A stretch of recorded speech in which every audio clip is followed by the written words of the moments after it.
अभी हम आपको गुप्त वंश के बारे में बताएंगे। यदि इस वीडियो को शुरू से आखिर तक देख लें तो आपको बढ़िया से समझ में आ जाएगा कि आखिर गुप्त साम्राज्य या गुप्त वंश किस प्रकार का वंश था। और इस वीडियो को देखने के बाद आपका एक भी ऑब्जेक्टिव या सब्जेक्टिव क्वेश्चन नहीं छूटेगा। आप हर एक प्रश्नों का उत्तर आसानी से दे दीजिएगा। हम प्रयास करेंगे कि आपको बहुत अच्छा तरह से साधारण भाषा में समझाएं ताकि आपको इस वीडियो को देखने के बाद कुछ भी रटना ना पड़े। तो ध्यान दीजिए, गुप्त साम्राज्य के बारे में चर्चा करें तो गुप्त साम्राज्य के संस्थापक श्री गुप्त थे। ध्यान दीजिएगा, पहले हम बारी बारी से बताएंगे, उसके बाद तब कहानी पर आएंगे। गुप्त साम्राज्य के बारे में चर्चा करें तो गुप्त साम्राज्य के संस्थापक श्री गुप्त थे। गुप्त साम्राज्य के संस्थापक कौन थे? श्री गुप्त। ध्यान दीजिए, गुप्त साम्राज्य के संस्थापक श्री गुप्त थे। श्री गुप्त ने इस वंश की स्थापना 240 ईस्वी में किया था। कब किया था? 240 ईस्वी में। और श्री गुप्त के बारे में चर्चा करें तो इन्होंने राज किया था गुप्त वंश में 240 ईस्वी से 280 ईस्वी तक। यानी कि एक तरह से कह सकते हैं कि श्री गुप्त राजगद्दी पर विराजमान रहे थे 40 वर्ष तक। कितने वर्ष तक? 40 वर्ष तक। फिर से सुनिए, गुप्त साम्राज्य बोले ये गुप्त वंश की होता है। गुप्त वंश के संस्थापक श्री गुप्त थे। इन्होंने गुप्त साम्राज्य की स्थापना 240 ईस्वी में किया था और श्री गुप्त राजगद्दी पर बैठे रहे थे 240 ईस्वी से 280 ईस्वी तक। यदि गुप्त साम्राज्य के विस्तार के बारे में चर्चा करें तो ऐसा कहा जाता है कि इसका विस्तार प्रयाग के निकट कौशाम्बी क्षेत्र में पड़ता है। हालांकि अलग अलग इतिहासकारों का राय अलग अलग है, लेकिन लगभग आपको याद रखना या अधिकतर इतिहासकारों का कहना था कि गुप्त साम्राज्य का जो विस्तार हुआ था वह बिहार और उत्तर प्रदेश से, बिहार और उत्तर प्रदेश से। हालांकि कुछ कुछ इतिहासकारों का यह भी कहना है कि गुप्त साम्राज्य का विस्तार बिहार उत्तर प्रदेश से नहीं बल्कि पश्चिम बंगाल से हुआ था। लेकिन ज्यादातर इतिहासकारों का मानना है कि जो बिहार उत्तर प्रदेश का एरिया है इसी एरिया से शुरू हुआ था गुप्त साम्राज्य। और पता है, गुप्त साम्राज्य के बारे में चर्चा करें तो इससे पहले हम बताए थे मौर्य वंश। वही मौर्य वंश जिन्होंने अखंड भारत का निर्माण करने का प्रयास किया था। लेकिन जब मौर्य वंश का पतन हुआ तो उसके साथ अखंड भारत टूट टूट करके बिखर गए। और फिर गुप्त साम्राज्य के जो शासक थे उन्होंने पहली बार फिर से, यानी कि गुप्त साम्राज्य के शासक जो थे उन्होंने फिर से अखंड भारत का निर्माण करने का प्रयास किया और किए भी थे। तो इसी के बारे में अभी हम आपको विस्तार से बताएंगे। तो अभी बता रहे थे गुप्त साम्राज्य के संस्थापक श्री गुप्त थे और इसका विस्तार प्रयाग के निकट, प्रयाग जो कि इलाहाबाद उत्तर प्रदेश, उत्तर प्रदेश के एरिया में है, प्रयाग के निकट कौशाम्बी क्षेत्र में इसका एक तरह से कहा जाता है कि विस्तार हुआ था। श्री गुप्त के उत्तराधिकारी घटोत्कच हुए थे। कौन हुए थे? घटोत्कच। और भीम के पुत्र वह घटोत्कच नहीं, यहाँ पर श्री गुप्त के उत्तराधिकारी यानी कि इनके पुत्र हुआ था जिनका नाम था घटोत्कच। और यह राजगद्दी पर बैठे रहे थे 280 ईस्वी से 320 ईस्वी तक। हालांकि इसका शासनकाल ज्यादा याद रखना नहीं जरूरी है, बस आपको याद रखना यह कि श्री गुप्त के उत्तराधिकारी कौन हुए थे? घटोत्कच। उसके बाद गुप्त साम्राज्य में यदि चर्चा करें तो पहला महान सम्राट थे चंद्रगुप्त प्रथम के अभी कैसे समझा रहे हैं तो देखिए, गुप्त साम्राज्य की स्थापना श्री गुप्त ने किया।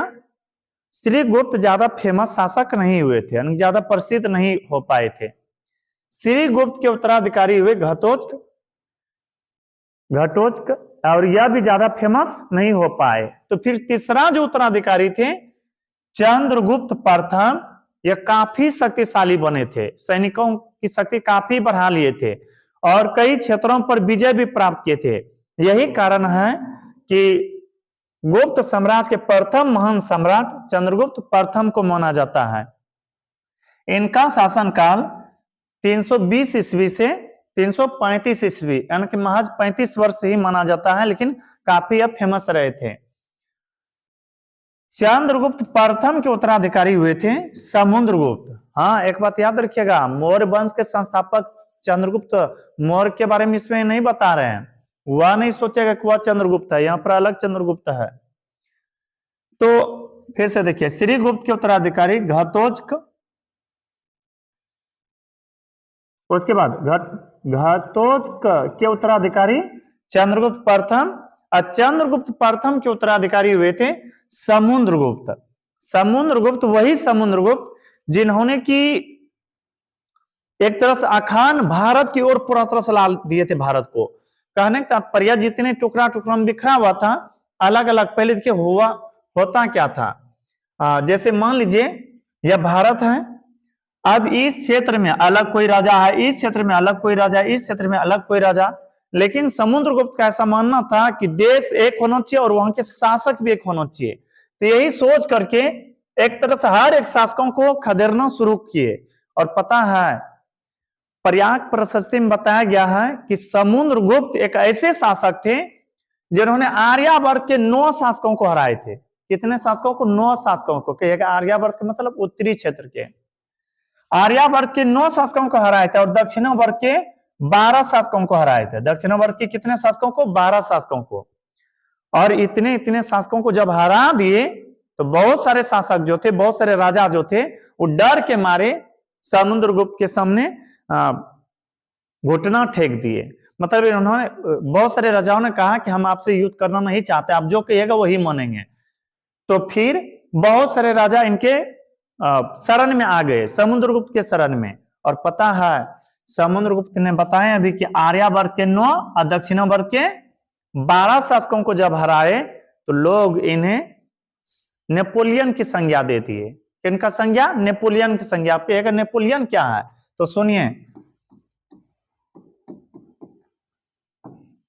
नेपोलियन के बारे में चर्चा करें तो नेपोलियन यूरोप महादेश के थे। ऐसा कहा जाता है कि, और यूरोप महादेश के बारे में एक बात याद रखिएगा, दुनिया का सबसे बड़ा महादेश एशिया महादेश है। दुनिया का सबसे बड़ा महादेश एशिया महादेश। एशिया महादेश के बाद काफी बड़ा, यानी कि बड़े आकारों में माना जाता है यूरोप महादेश को। एक तरह से कहें एशिया से छोटा है यूरोप, लेकिन काफी वह अन्य महादेशों की तुलना में बड़ा है। तो यूरोप महादेश में जितना देश था, सिर्फ इंग्लैंड को छोड़ करके, यूनाइटेड किंगडम मान लीजिए, यूके, इंग्लैंड को छोड़ करके, सिर्फ इंग्लैंड को छोड़ करके बाकी बात जितना भी देश था सब पर कब्जा कर लिया था। फिर से सुनिए, नेपोलियन एक ऐसा व्यक्ति थे जिन्होंने सिर्फ यूरोप महादेश में सिर्फ इंग्लैंड को छोड़ करके सब देशों को हरा करके, परास्त करके अपने मिला लिए थे। और जो काम उधर नेपोलियन किए थे वही काम यहां पर भारत में कर रहे थे समुद्रगुप्त। कौन कर रहे थे? समुद्रगुप्त। समुद्रगुप्त ने दक्षिणावर्त के 12 और आर्यावर्त के 9 शासकों को खदेड़ा था। यही कारण है कि भारत का नेपोलियन समुद्रगुप्त को कहा जाता है। एक प्रश्न आता है 2 नंबर का भी, कि भारत का नेपोलियन समुद्रगुप्त को क्यों कहा जाता है? तो आप कहिएगा कि जिस प्रकार नेपोलियन ने यूरोप महादेश में इंग्लैंड को छोड़ करके सभी को हरा दिए, अपने मिला लिया हरा करके, ठीक उसी तरह से समुद्रगुप्त ने भी आर्यावर्त के 9 और दक्षिणावर्त के 12 शासकों को परास्त करके अखंड भारत का निर्माण किया। और इस कारण से बहुत सारे शासकों को हराने के कारण से, सोचे ना, 9 उधर 12 इधर, 21 तो जैसे तैसे हो गया। इतने इतने शासकों को हराने के कारण से भारत का नेपोलियन समुद्रगुप्त को कहा जाता है।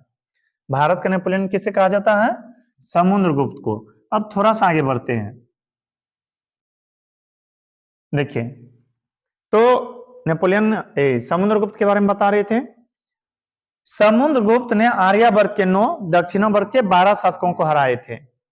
समुद्रगुप्त इतने इतने शासकों को जब हराए, इस कारण से लोग इन्हें भारत का नेपोलियन कहने लगे।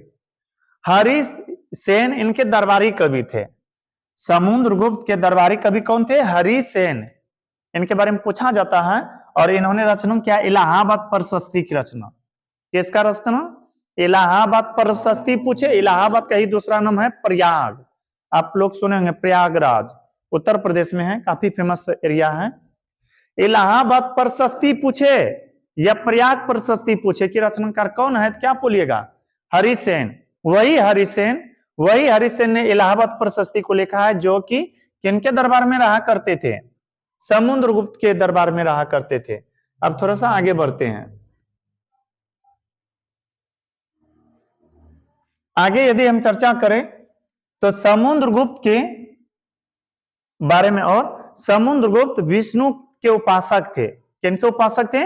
विष्णु के। अर्थात यहां समुद्रगुप्त अपना सब कुछ भगवान विष्णु को मानते थे। संभवतः आप जिस धर्म से भी होंगे उस धर्म में आप किसी न किसी को प्रिय मानते होंगे, किसी न किसी देवी देवता या और किसी को। ठीक उसी तरह से समुद्रगुप्त अपना आदर्श, अपना प्रिय, या फिर एक तरह से कह सकते समुद्रगुप्त उपासना करते थे किनके? विष्णु के, यानी पूजा पाठ करते थे। पता है समुद्रगुप्त को एक सिक्के पर बीना बजाते हुए दर्शाया गया है, बीना बजाते हुए दिखाया गया है।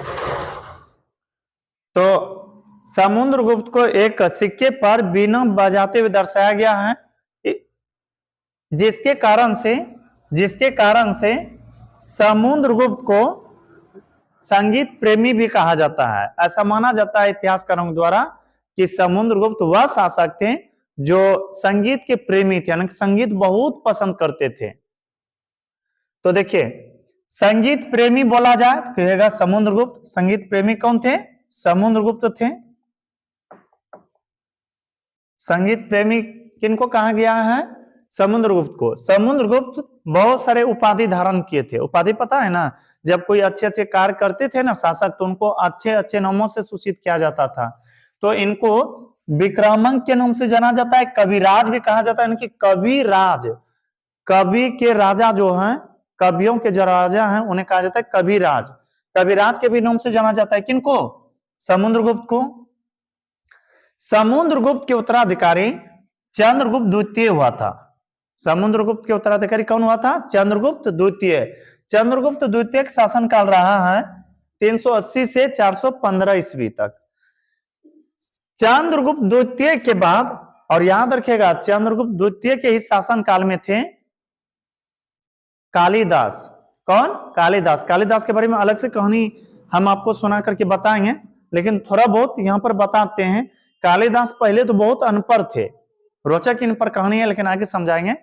कालिदास बहुत अनपढ़ थे, लेकिन अपनी पत्नी के कारण से जब घर छोड़े, काली मां की आराधना करने लगे, और आराधना करके इस तरह से वरदान पाए कि उस वरदान के कारण से कालिदास एक पुस्तकालय गए, और वहां पर जितना पन्ना उठाए सब ज्ञान इनके पास आ गए, और एक तरह संस्कृत के महान कवि बन गए।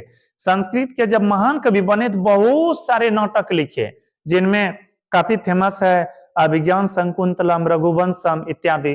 तो देखिए फिर से, समुद्रगुप्त विष्णु के उपासक थे, यह संगीत प्रेमी भी थे।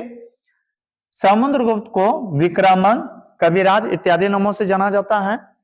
समुद्रगुप्त के उत्तराधिकारी चंद्रगुप्त द्वितीय हुआ था। चंद्रगुप्त द्वितीय के उत्तराधिकारी कुम्हारगुप्त प्रथम हुआ था, जिनको कि गोविंद गुप्त भी कहा जाता है। क्या कहा जाता है? गोविंद गुप्त। इनका शासनकाल 415 से 454 ईस्वी तक रहा था। और पता है कुम्हारगुप्त ऐसे शासक थे जिन्होंने कि कुम्हारगुप्त प्रथम ऐसे शासक थे जिन्होंने कि नालंदा विश्वविद्यालय की स्थापना करवाए थे। किस विश्वविद्यालय का? नालंदा विश्वविद्यालय का। इसे याद रखिएगा, नालंदा से पुराना विश्वविद्यालय है तक्षशिला। कौन सा? तक्षशिला विश्वविद्यालय। तक्षशिला विश्वविद्यालय के आचार्य थे कौन? हम जो आपको पहले कहानी सुनाए थे, विष्णुगुप्त अर्थात चाणक्य। तो नालंदा विश्वविद्यालय की स्थापना किए थे कुम्हारगुप्त ने। कुम्हारगुप्त के उत्तराधिकारी हुए थे स्कंदगुप्त। कुम्हारगुप्त के उत्तराधिकारी कौन हुए थे? स्कंदगुप्त। इनका शासनकाल रहा था 455 से 467 ईस्वी। थोड़ा थोड़ा ऐसा योगदान है जो कि थोड़ा यहाँ पर हमें लगा कि बताना चाहिए आपको। जैसे कि गिरनार पर्वत पर, यहां पर होगा गिरनार, इन्होंने गिरनार पर्वत पर सुदर्शन झील का मरम्मत करवाया था। गिरनार एक पर्वत थे, वहां पर सुदर्शन नाम का एक झील था। वह झील जर्जर स्थिति में पड़ा हुआ था, और उसका मरम्मत पुनः रिपेयरिंग करवा करके ठीक ठाक करवाए थे। किसने? स्कंदगुप्त ने। और गुप्त वंश के अंतिम शासक थे विष्णुगुप्त। गुप्त वंश के अंतिम शासक कौन थे? विष्णुगुप्त। और याद रखिएगा, गुप्त वंश के जितने भी शासक हुए थे ना, वह हिंदूवादी मार्ग पर चलते थे और समय समय पर अश्वमेध यज्ञ करवाते थे।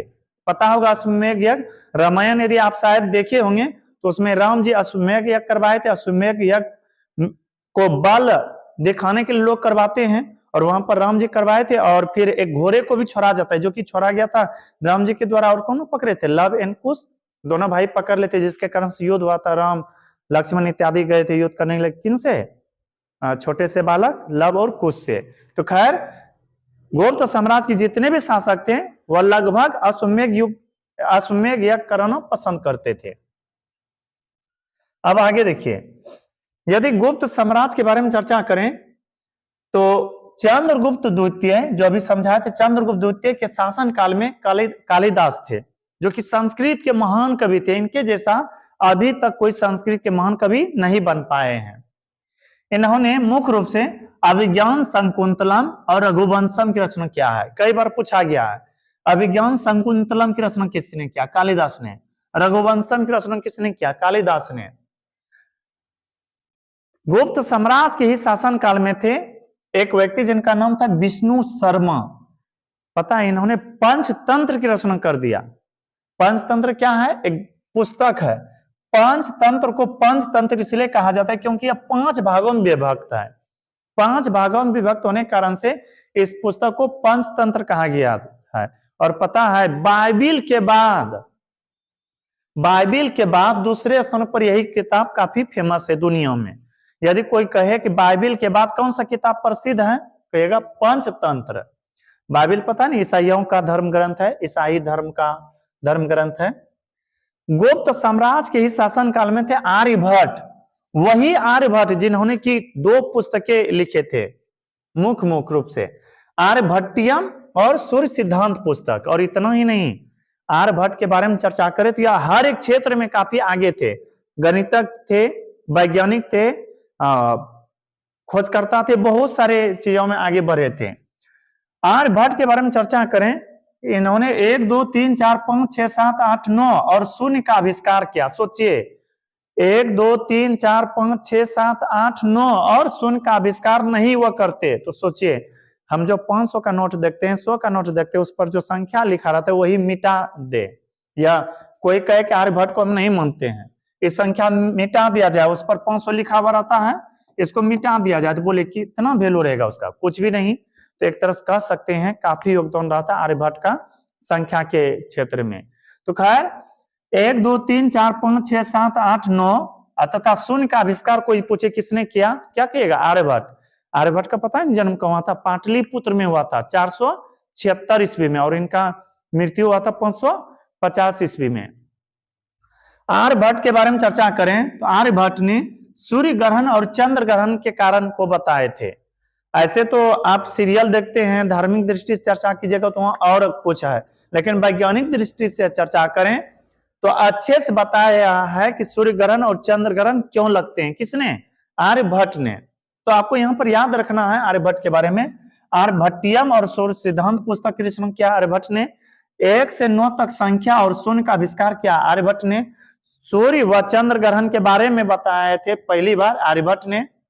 पृथ्वी गोल है, सुनिए, पृथ्वी गोल है, पृथ्वी गोल है और यह अपने अक्ष पर चारों तरफ घूमती है, यह पूर्व से पश्चिम की ओर घूमती है। यह भी बात पहली बार बताए थे आर्यभट्ट ने।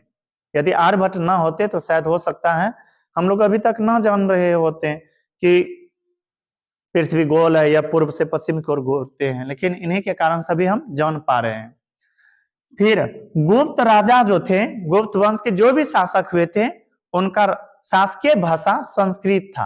क्या था? संस्कृत। शासकीय भाषा पूछे या राजकीय भाषा पूछे, उनका संस्कृत था। यदि आप उनके दरबार में एंट्री करते हैं, राजा के सामने कुछ प्रस्ताव रखना चाहते हैं, तो आपको संस्कृत में बोल करके अपने आप को प्रेजेंट करना पड़ेगा। तो गुप्त राजाओं की शासकीय भाषा संस्कृत थी। गुप्त काल के बारे में चर्चा करें तो पहली बार सोना और चांदी की सिक्का चलना शुरू हुए थे। चांदी और सोने की सिक्का चलना शुरू हुए थे किन के शासन काल में? गुप्त समय के राजा जो थे उनके शासनकाल में। मंदिर बनने की कला हो, यह भी शुरू हुआ था गुप्त काल में, और सुंदर सुंदर मूर्तियों भी बनने की कला हुए थे गुप्त काल में ही शुरू। और इन्हीं सब कारणों से गुप्त काल को स्वर्ण युग कहा जाता है प्राचीन भारत का।